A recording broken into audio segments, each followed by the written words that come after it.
পেরিয়ে গেছে 2 দিন। ঘড়ির কাঁটা তখন সকাল 8টার ঘরে। লামিয়া সৌম্যকে কল করে বলেছে সে আজ সন্ধ্যাকে তার স্কুটি চালানো শেখাবে।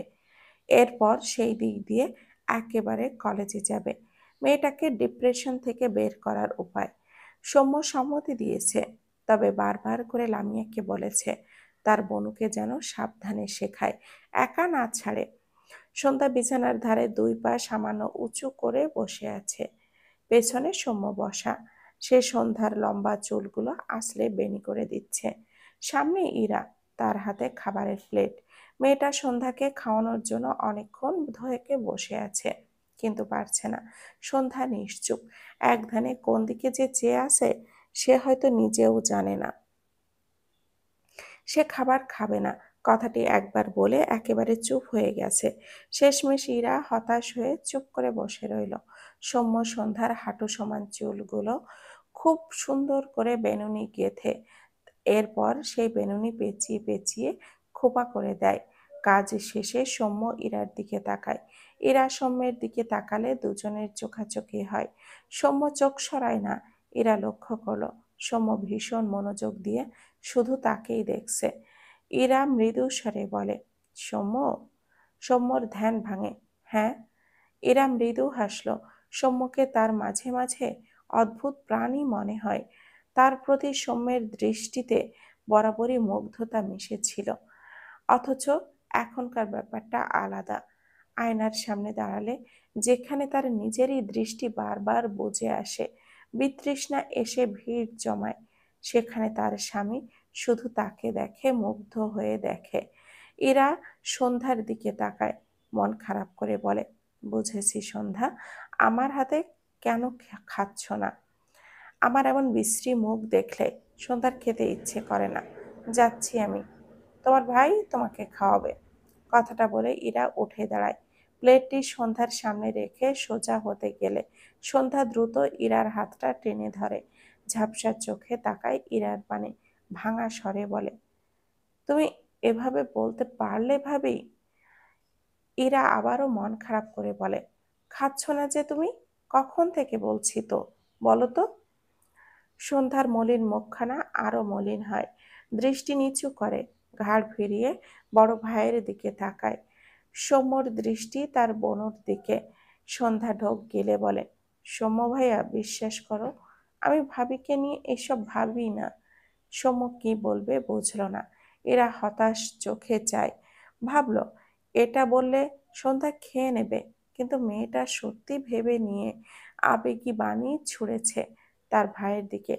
এরা বসলো সন্ধ্যার পাশে। কিছু বলতে চাইলে সৌম্য মাঝ থেকে বলে, বনু, আমরা সবাই জানি তুই কেমন, কিন্তু তুই খেতে চাস না কেন বলতো? পুরো অর্ধেক হয়ে গিয়েছিস। আয়নায় দেখেছিস নিজেকে একবারও? সন্ধ্যার চোখ দুটো ভিজে ওঠে, বলে, আমার কিচ্ছু করতে ভালো লাগে না সৌম্য ভাইয়া। তোমরা কেউ আমাকে বোঝো না, সবাই শুধু আমাকে জোর করো। সৌম্য অসহায় চোখে চায় তার ছোট বোনের দিকে। সন্ধ্যার মাথা তার বুকে রেখে ডান হাত মাথায় আলতো করে বুলিয়ে বলে, আমার ভাগ্নি নয়তো ভাগ্নের জন্য কিছু খেয়ে নে বনু, খাবি না? সন্ধ্যা ভাইয়ের বুকে পড়ে নিঃশব্দে অশ্রু ঝরায়। ভেতর থেকে বেরিয়ে আসে আকাশ শব্দটি। যে সন্ধ্যার মনের মানুষ, যাকে ঘিরে তার পৃথিবী, অথচ সেই মানুষটি আজ নেই, কোথাও নেই। কমাস পূর্বের স্মৃতি চোখের সামনে আজও জ্বলজ্বল করে সুস্পষ্টভাবে। আকাশকে ঘিরেই সেই এক একটি রাতগুলো ছিল সোনালি সকালের মতো, যেখানে আকাশ হাসতো, তাকে জড়িয়ে ধরত, ভালোবাসার সাগরে ডুবিয়ে রেখেছিল। সেই ভালোবাসার সাগর উপহার দিয়ে হঠাৎ আকাশ হারিয়ে গিয়েছে। এই তো সেই দিন আকাশ তার উপর অভিমান করে বিদেশে পাড়ি জমালো। কত শত অভিমান চেপে অপরিচিত হয়ে উঠল। সন্ধ্যার মন বলতো তার শুভ্র পুরুষ বদলে গিয়েছে, কিন্তু না, সে বদলায়নি। সময় গড়ালো, আকাশের অভিমান ভাঙলো, ডেকে উঠল সেই পরিচিত ডাক, সোনা বউ। সন্ধ্যা কেঁপে উঠল। মনে হলো তার কানের কাছে এসে আকাশ মাত্রই তাকে সোনা বউ বলে ডেকেছে। সন্ধ্যা চোখ মেলে ভাইয়ের বুক দেখে হু হু করে কেঁদে ওঠে। বেহিসাবি এমন হয়েছে তার। আজও তার কানে আকাশের বলা সেই সোনা বউ ডাকটা বেজে ওঠে থেকে থেকে। সন্ধ্যার ফোঁপানি বাড়ে। সৌম্য দীর্ঘশ্বাস ফেলে। সন্ধ্যার মাথায় পিঠে হাত রেখে বোলায় সান্ত্বনা স্বরূপ। ধীরে ধীরে সন্ধ্যা নেতিয়ে আসে। কান্নার তোড় থামে। থেমে থেমে কেঁপে ওঠে। সৌম্য বনুর মাথায় একটা চুমু আঁকে। এরপর সন্ধ্যাকে সোজা হয়ে বসিয়ে সন্ধ্যার পিঠ তার বুকে ঠেকায়। ডান হাতে সন্ধ্যার ভেজা মুখ মুছে দিয়ে মৃদু স্বরে বলে, খেয়ে নে বনু, লামিয়া চলে আসবে। সন্ধ্যা লম্বা শ্বাস নেয়, নিজেকে সামলায়। সৌম্য ইরাকে ইশারায় বোঝায় খাওয়ানোর জন্য। এরা পরোটা ছিঁড়ে সন্ধ্যার মুখের সামনে নিলে সন্ধ্যা হা করে খাবারটুকু খেয়ে নেয়। ধীরে ধীরে একটা পরোটা শেষ করে আর খেতে চায় না।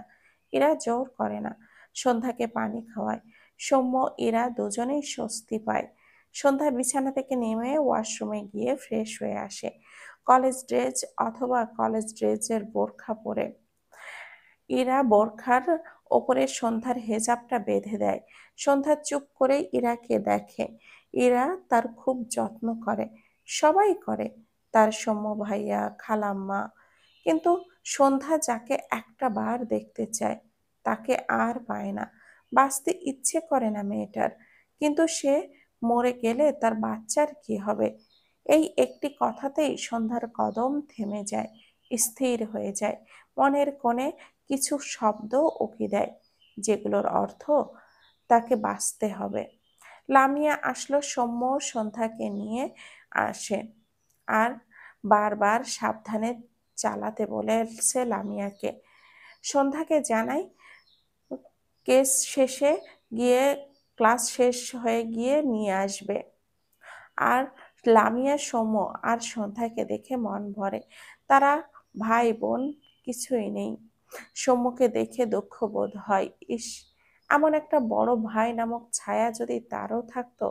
অবশ্য সে সন্ধ্যার ফ্রেন্ড হওয়ার চক্করে সৌম্য তাকে বড় ভাইয়ের মতোই ট্রিট করে। লামিয়া ভীষণ ভালো লাগে সেটা। গতকাল বাংলাদেশে এসে পৌঁছেছে এভি। পিছু পিছু জেডিও এসেছে। কিন্তু বেচারা গরম এভির সঙ্গে কথা বলা তো দূর, কাছেও ঘেঁষতে পারছে না। এভি কক্সবাজারের একটি রিসোর্টে আছে। এটা তার নিজের। প্রায় 5 বছর আগে রিসোর্টটি গড়ানো। ভাড়া থাকে সব সময়। সে এসেছে জেনে রিসোর্টের স্টাফরা এভির জন্য সব ঠিকঠাক করে রেখেছে। গতরাত এভি এখানেই ছিল। ঘরের এক কোণায় বসে সে, পরনে সাদা প্যান্ট, উদম শরীর, ল্যাপটপে গভীর মনোযোগ দিয়ে কিছু করছে। প্রায় 30 মিনিটের মাথায় শব্দ করে বলে ওঠে, ও ইয়েস। ল্যাপটপটি ঠাস করে বন্ধ করে এভি উঠে দাঁড়ায়। একটি সাদা শার্ট জড়িয়ে, ওপরে সাদা ওভারকোট জড়ায়, হাতে চেইন ঘড়ি পরে, পকেটে ফোনটা ভরে ঘর থেকে বেরিয়ে যায়। বাইরে দাঁড়িয়ে আছে কালো পোশাক পরিহিত বেশ কয়েকজন, যারা এভির পিছু পিছু আসতে নিলে এভি বিরক্ত সূচক শব্দ করে। ডান হাত উঠিয়ে গম্ভীর স্বরে বলে, স্টপ, নো নিড। সকলে দাঁড়িয়ে যায়। এভি বাঁ হাত প্যান্টের পকেটে গুজে রিসোর্টের দিকে থেকে বেরিয়ে যায়। রিসোর্টের বাইরে জেডি দাঁড়ানো। এভিকে দেখে দ্রুত এগিয়ে আসে। এভি জেডিকে দেখেও ভান করে চলে যায়। জেডি এভির পিছু পিছু যায়। এভি, এভি আমার কথাটা শোনো। তোমাকে আমাকে এক্সপ্লেন করার সুযোগটা তো দাও অন্তত। এভি। এভি একবারও তাকালো না। ড্রাইভার গাড়ি নিয়ে তার পাশে এসে দাঁড়ায়।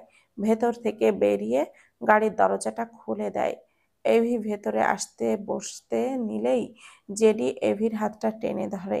অসহায় কণ্ঠে বলে, এভি প্লিজ, আমার কথাটা একটাবার শোনো এভি। এভি রেগে দুই হাতে জেডিকে ধাক্কা দেয়। এগিয়ে এসে দুই হাতে জেডির কলারটা ধরে রাগান্বিত স্বরে বলে, একদম আমার কাছে ঘেঁষবি না। না মানে না। সামনে আসলে জাস্ট খুন করে ফেলবো তোকে। কথাটি বলে জেডিকে ধাক্কা দেয়। এরপর আর 1 সেকেন্ডও দাঁড়ায় না। গাড়িতে উঠে বসলে ড্রাইভার গাড়ি স্টার্ট দেয়।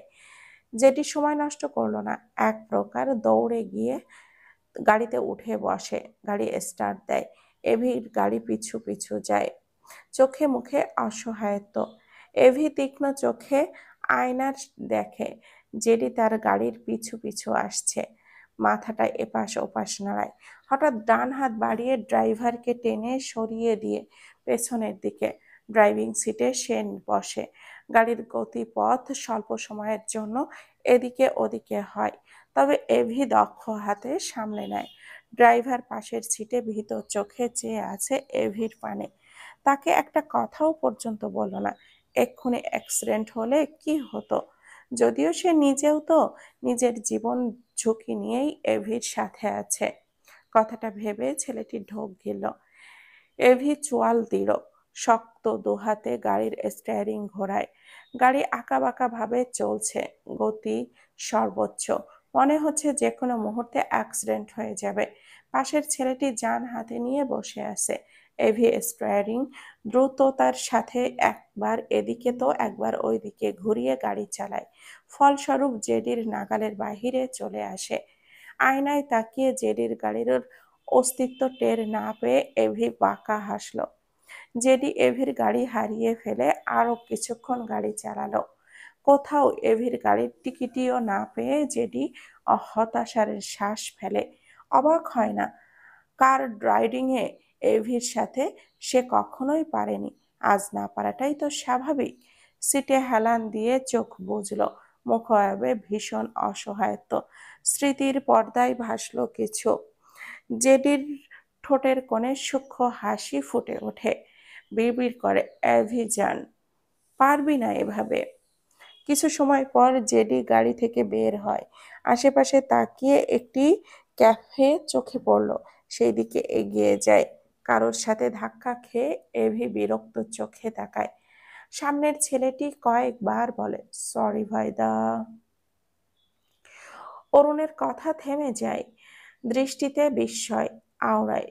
জেডি জেডি ভাবলেশহীনভাবে তাকিয়ে আছে। অরুণ নিজেকে সামলে বলে, তুই হঠাৎ কোথা থেকে? জেডি ভুরু নাচিয়ে বলে, মেবি আমার রূপ বেড়ে গিয়েছে।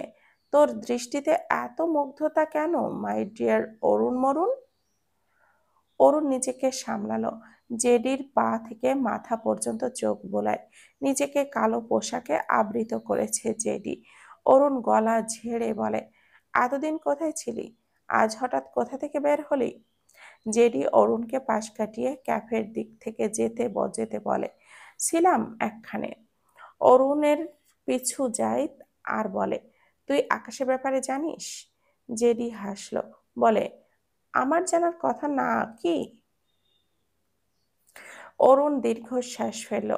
জেডি ক্যাফের ভেতর এক এক কোনায় বসে চেয়ার টেনে বসে। অরুণের উদ্দেশ্যে বলে, কিছু জানাতে চাইছিস? Am I right? Sit sit. Arun জেডির হাস্যোজ্জ্বল মুখের দিকে মলিন মুখে চেয়ে রয়। অপর পাশে বসে ভারাক্রান্ত গলায় বলে, আমার কথা শুনলে তোর হাসি মিলিয়ে যাবে। জেডি ডান হাতে টেবিলের ওপরে একটা থাপ্পড় দিয়ে প্রফুল্ল মনে বলে, ওয়াও, ইন্টারেস্টিং তো। আমার হাসি কেড়ে নেওয়ার ক্ষমতা তোর কাছে আছে দেখছি। ফার্স্ট স্টার্ট কর প্লিজ। অরুণ ঢোক গিলে বলে, আকাশ মারা গিয়েছে। জেডি ভাবলেশহীনভাবে বলে, তারপর? অরুণ অবাক হয় জেডির রিয়াকশনে, বলে, আমি ফান করছি না। ওয়েটার কফি দিয়ে যায়। আর জেডি কফির মগে একটা চুমুক দিয়ে বলে, আই নো। অরুণের অবাকের মাত্রা বাড়ে।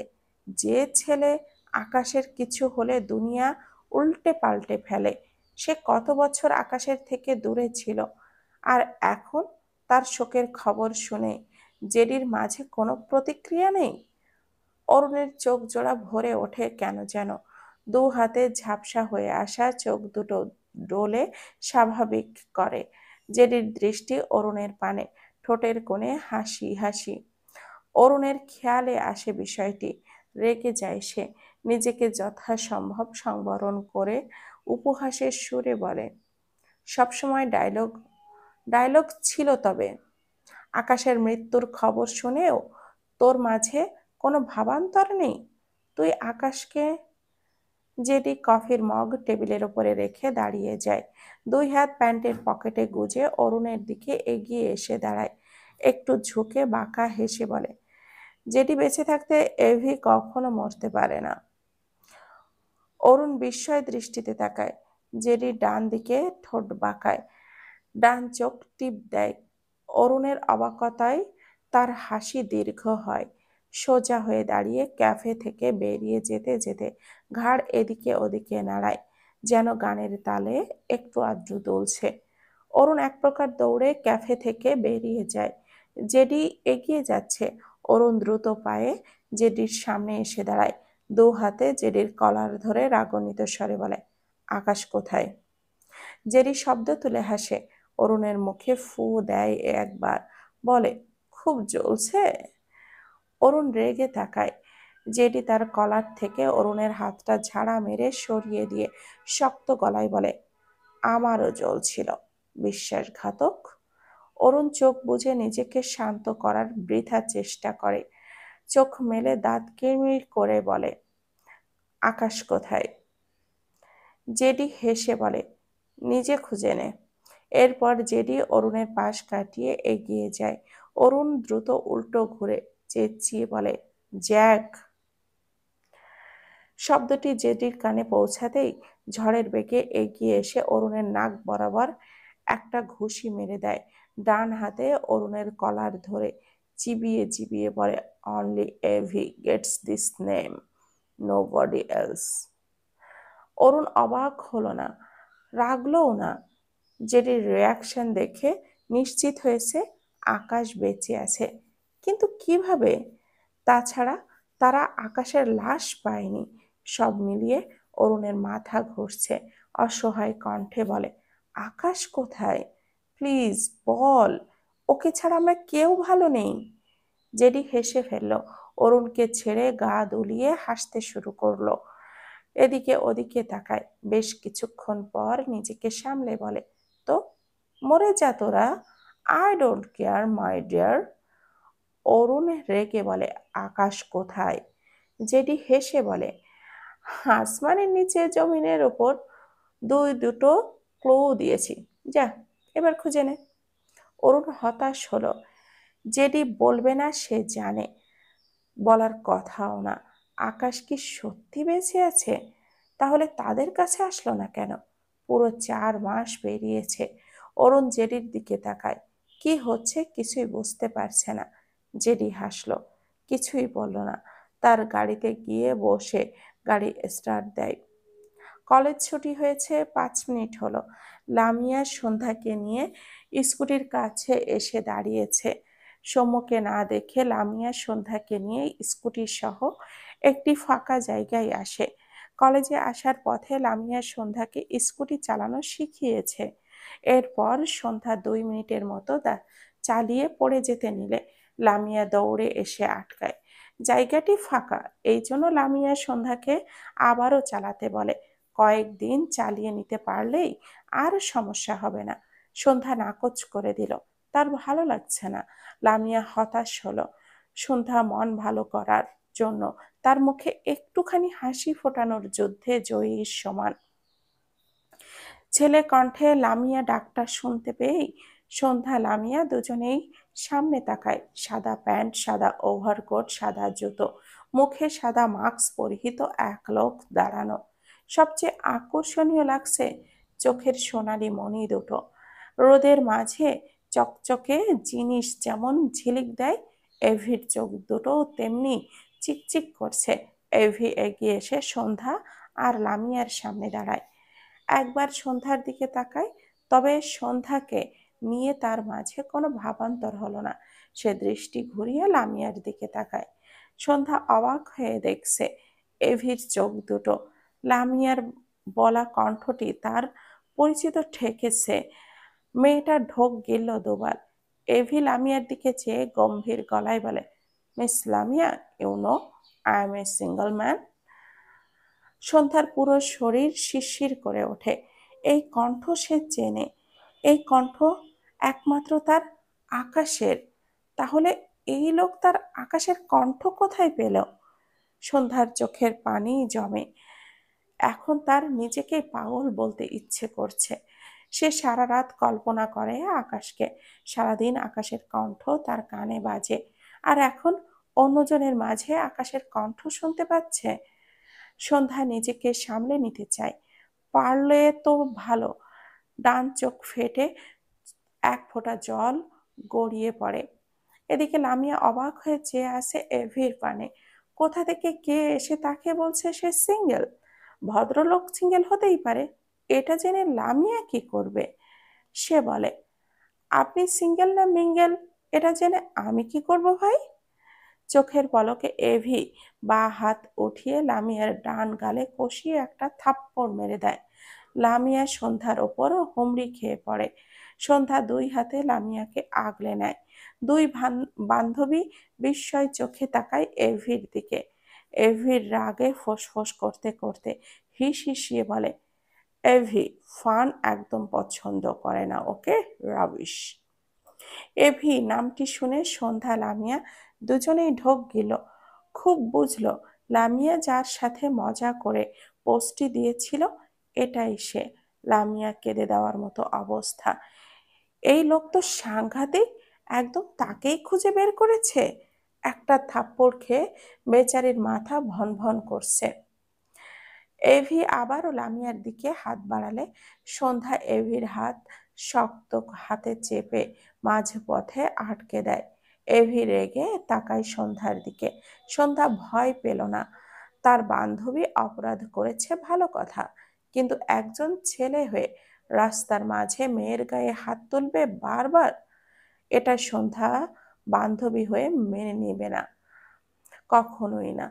সন্ধ্যা মাস্ক পরিহিত এভির সোনালী চোখের মনিতে দৃষ্টি নিবদ্ধ রেখে দৃঢ় কণ্ঠে বলে, এই যে মিস্টার, আমরা ভদ্র ঘরের মেয়ে, তবে অভদ্র মানুষের অযথা আঘাত সহ্য করার মতো ভদ্র নই। একটু শ্বাস নিয়ে শান্ত গলায় বলে, আমার ফ্রেন্ড ভুল করেছে, আপনি তাকে একটা থাপ্পড় মেরেছেন, তবুও আমরা সরি। এবার আপনি যেতে পারেন। এভি শক্ত চোখে তাকায়। কারোর জ্ঞান শোনার মতো টাইম তার নেই, থাকলেও সে শুনবে না। রাগে ফায়ার হয়ে গিয়েছে একদম। দাঁতে দাঁত চেপে বলে, এভি ক্ষমা করা পছন্দ করে না। কথাটা বলে সন্ধ্যাকে এক প্রকার ধাক্কা দেয়। সন্ধ্যা পড়তে নিয়ে বা পাশে দাঁড় করানো স্কুটি ধরে নিজেকে সামলে নেয়। সামনে তাকালে দেখলো এভি লামিয়ার দিকে এগিয়ে যাচ্ছে। সন্ধ্যার ভীষণ রাগ হলো। যেখানে মেয়েটা আজকাল অকারণেই রেগে যায়, সেখানে সেই মুহূর্তে তার সামনে এমন চরম লেভেলের অভদ্র ছেলে দাঁড়িয়ে আছে। সন্ধ্যা নিজেকে দমিয়ে নিতে পারল না, দ্রুত এগিয়ে আসে এভির দিকে। এভি লামিয়ার দিকে হাত বাড়ানোর আগেই সন্ধ্যার ডান হাত এভির বাম গালে কষিয়ে একটা থাপ্পড় মেরে দেয়। এভির মুখ ডান দিকে সামান্য হেলে যায়। মুখের থেকে মাস্ক খুলে পিচ ঢালা রাস্তায় পড়ে যায়। এভি দুই হাত মুষ্টিবদ্ধ করে নেয়। দুই চোখে যেন আগুন জ্বলছে। ঘাড় ঘুরিয়ে ভস্ম করা দৃষ্টিতে তাকায় সন্ধ্যার দিকে। সন্ধ্যা এতক্ষণ রেগে তাকিয়েছিল এভির দিকে। মাত্রই এভির চেহারা দেখে সন্ধ্যার পায়ের তলার মাটি ভূমিকম্পের ন্যায় কেঁপে ওঠে। বিস্ময় দৃষ্টিতে তাকায়। অবিকল আকাশ। মুহূর্তেই সন্ধ্যার চোখ জোড়া ছলছল করে ওঠে। এটা কি সত্যি আকাশ? সন্ধ্যার শরীর অবশ হয়ে আসছে। সে কি এবারেও চোখের ভুল দেখছে? এটাও কি তার কল্পনা? লামিয়া নিজেও অবাক হয়ে চেয়ে আছে। এ তো আকাশ। মেয়েটার মাথা থাপ্পড় খেয়ে যতটা না ঘুরছে, তার চেয়ে বেশি আকাশকে দেখে ভন ভন করে ঘুরছে। সন্ধ্যা ডান হাত বাড়িয়ে এভির গাল ছুঁয়ে দেয়। কাপা কণ্ঠে উচ্চারণ করতে নেয়, আকা। তার আগেই সন্ধ্যার ডান গালে জোরে সোরে একটা থাপ্পড় মেরে দেয় এভি। সন্ধ্যার দুর্বল শরীরটা পড়তে দেয় না এভি। সে বাঁ হাতে সন্ধ্যার চোয়াল শক্ত করে ধরে। পেছন থেকে পিস্তল বের করে সন্ধ্যার মাথায় ঠেকিয়ে রাগান্বিত স্বরে বলে, কেউ তোর লাশটাও খুঁজে পাবে না। সন্ধ্যার মাথা ঝিমঝিম করে ওঠে। এতক্ষণের জমানো অশ্রু দুই চোখ বেয়ে গড়িয়ে পড়ে। বিস্মিত দৃষ্টি জোড়া এভির পানে। অবিকল আকাশের মতো লোকটা কে? যে দেখতে একদম আকাশের মতো, কথা বলে আকাশের মতো। সন্ধ্যার ভেতর থেকে কান্নারা উগলে বেরিয়ে আসে। এটা তার আকাশ নয়, তার আকাশ তাকে একটা ফুলের টোকাও পর্যন্ত দেয় না। আর এই লোকটা তার মাথায় বন্দুক ঠেকিয়েছে। সামনে অরুণের বিস্ময় কণ্ঠে ডেকে ওঠে, আকাশ! পরিচিত কণ্ঠ নিজের কানে আসতেই আকাশ সামনে তাকায়। অরুণকে দেখে গম্ভীর গলায় বলে, হুম, পরে কথা বলছি, ইম্পর্ট্যান্ট কাজ করছি। সন্ধ্যা বাকরুদ্ধ হয়ে যায়। তার পেছন থেকে আকাশকে অরুণ ডাকেছে, সে জানে অরুণের কণ্ঠ তার পরিচিত। তার মাথায় বন্দুক ঠেকানো লোকটি আকাশ বলেই তো অরুণের কথায় রেসপন্স করলো। তবে আকাশ তার সাথে এরকমটা? সন্ধ্যা আর ভাবতে পারে না। অনুভূতিহীন চোখে কেবলই চেয়ে রইল এভির পানে। চোখ দুটো বোধহয় জল ফেলতে ভুলে বসল।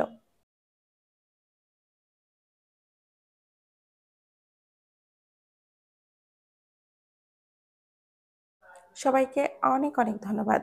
অন্তর্দহন গল্পের দ্বিতীয় সিজন, আমি তার সন্ধ্যা মালতী, এটি দ্বিতীয় অংশ। লিখেছেন ডিআরএম সোহাগ, পেজ ডিআরএম সোহাগানি।